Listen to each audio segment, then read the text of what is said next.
ભાગ્યસ્થાન પછી 10મું સ્થાન આવશે કર્મસ્થાન. કર્મસ્થાન એ કુંડળીનું એક અગત્યનું કેન્દ્રનું સ્થાન છે, કારણ કે દરેક મનુષ્યએ કર્મ તો કરવાનું જ છે. પુરુષાર્થનું સ્થાન છે.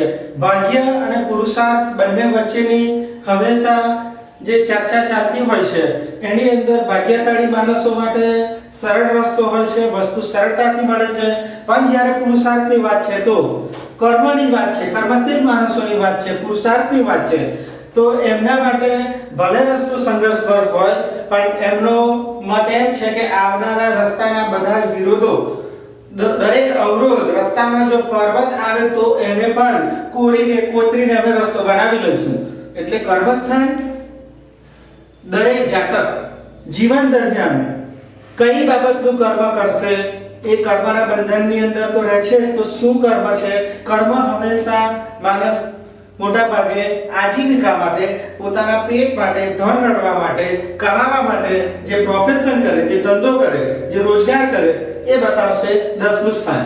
એટલે એનું નામ કર્મસ્થાન પણ કહી શકીએ. 10મ સ્થાન કર્મ આજીવિકા માટે દરેક જાતક જે ધંધો કરે, વેપાર કરે, રોજગાર કરે, કોઈ પ્રોફેશનમાં હોય, કોઈ વોકેશનમાં હોય, કોઈ એની સ્કિલનો ઉપયોગ કરતો હોય, તો કયા પ્રકારનો ધંધો કરશે, કયા પ્રકારનો એનો પ્રોફેશન વોકેશન હોઈ શકે, કઈ બાબતમાં એની સ્કિલ હોઈ શકે અને કઈ બાબતની અંદરથી એને આજીવિકા મળતી હશે, આ જો સમજવું હોય તો આપણે નજર કરવી પડે 10મા સ્થાન ઉપર, કર્મસ્થાન ઉપર. કર્મથી જ માણસનો યશ અથવા અપયશ નક્કી થાય કે ભાઈ કોઈકનું સારું કર્મ હોય તો એ જાતકને સમાજમાં થી પ્રતિષ્ઠા મળતી હોય, યશ મળતો હોય. હવે એનું એ ટાઈપનું કર્મ હશે કે એની પ્રતિષ્ઠાને ધોખો પહોંચે, એ પ્રતિષ્ઠાને ખંડિત થાય તો એને અપયશ પણ મળે.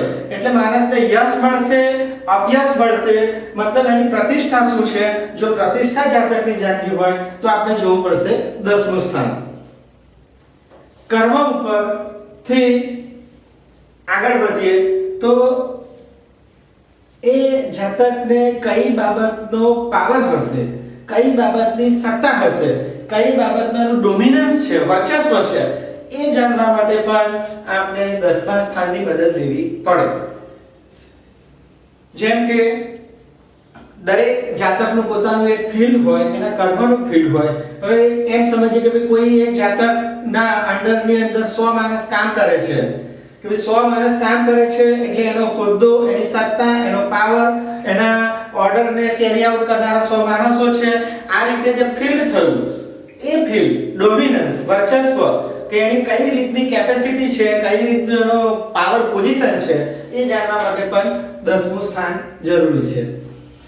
આગળ આપણે 9મા સ્થાનમાં ભાગ્યસ્થાન વખતે જ વાત કરેલી હતી કે 9મું સ્થાન પિતાનું સ્થાન ગણાય છે. તે જ રીતે 10મું સ્થાન પણ પિતાના સ્થાન તરીકે ગણાય છે અને પિતા બતાવે છે.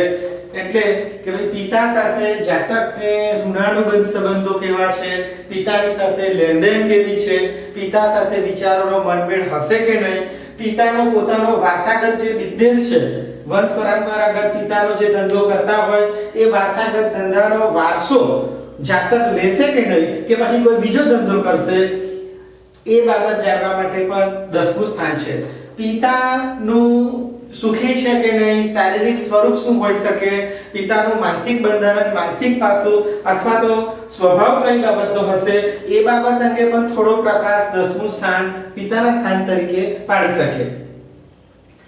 આગળ જોઈએ તો દરેક માણસ જ્યારે નોકરી કરતો હોય કે ધંધાના કોઈ ફિલ્ડની અંદર હોય ત્યારે જે નોકરીના સ્થાનની અંદર જેને આપણે બોસ કહીએ કે સુપીરિયર કહીએ, સિનિયર્સ કહીએ, તો બોસ, સુપીરિયર, સિનિયર કે કોઈક નાના રોજગારની અંદર હોય તો એના શેઠની વાત કરીએ તો એ પણ જોઈ શકાશે 10મા સ્થાન ઉપરથી.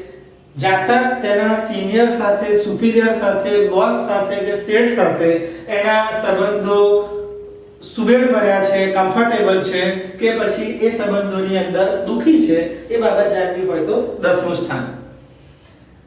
આગળ વધીએ તો ફિઝિકલ ઓર્ગનની વાત દરેક હાઉસ બતાવે છે.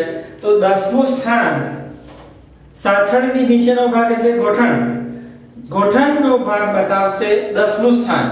10મું સ્થાન કર્મસ્થાન. કર્મસ્થાન એ શરીરનો એક ઇમ્પોર્ટન્ટ જોઈન્ટ, ની જોઈન્ટ, ની પોઈન્ટ, નીને બતાવે છે, ગોઠણને બતાવે છે. એટલે ગોઠણ બાબતનો જો વિચાર કરવો હોય તો 10મું સ્થાન એ અગત્યનું સ્થાન છે. એના ઉપરથી જ જાણી શકાય, કારણ કે 10મું સ્થાન ગોઠણ બતાવે છે. અને તમને કહ્યું તેમ જાતકના શરીરનો મૂવમેન્ટમાં હલનચલન માટે જે જાતકનું વજન છે એ આખા શરીરનું વજન આ બે જોઈન્ટ છે, ની જોઈન્ટ, તે સહન કરે છે. અને જાતકના જીવનમાં આજીવિકા માટે જે મહત્વનું સ્થાન છે એ કર્મસ્થાન, એ રીતે 10મા સ્થાનને આપણે સમજી શકીએ.